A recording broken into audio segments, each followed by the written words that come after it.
Edy Komboigo est le nouveau visage du CDP. C'est le parti de l'ex-président Blaise Compaoré qui avait gouverné pendant 27 ans avant d'être renversé par d'immenses manifestations en 2014.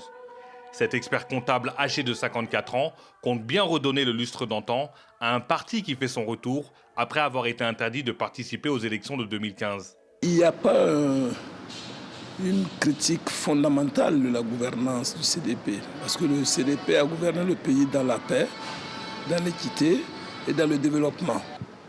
Et nous avons aujourd'hui des données qui montrent que la gouvernance d'antan était meilleure à la gouvernance que nous avons vécue pendant les 5 dernières années. Nous voyons déjà la majorité actuelle crier et paniquer. Zéphirin Diabré est le chef de file de l'opposition depuis plusieurs années. Lui aussi espère déloger le sortant Roch Kaboré du palais présidentiel de Kosiam. Mais pour Dieudonné Zoungrana, spécialiste de la vie politique, le vote de dimanche a un autre enjeu. Il y a un match dans le match entre Edy et Zef, en ce sens que si, à défaut d'étraîner Kosiam, Edy pourrait se contenter, en tout cas, du titre de chef de file de l'opposition. Parce que auréolé de ce titre-là, il détrône en même temps Zef et ce n'est pas rien. Kamielle Monique est la seule femme parmi les 13 postulants.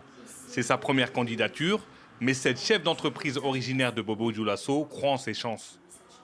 Je suis mère d'enfants. Je suis peinée de voir mes enfants mourir au fond. Mon projet de société porte les aspirations profondes du peuple burkinabé, à savoir la paix, la sécurité, le travail, une éducation de qualité. C'est pourquoi je suis candidate. Si aucun des 13 candidats n'emporte la majorité absolue ce dimanche, il y aura un second tour.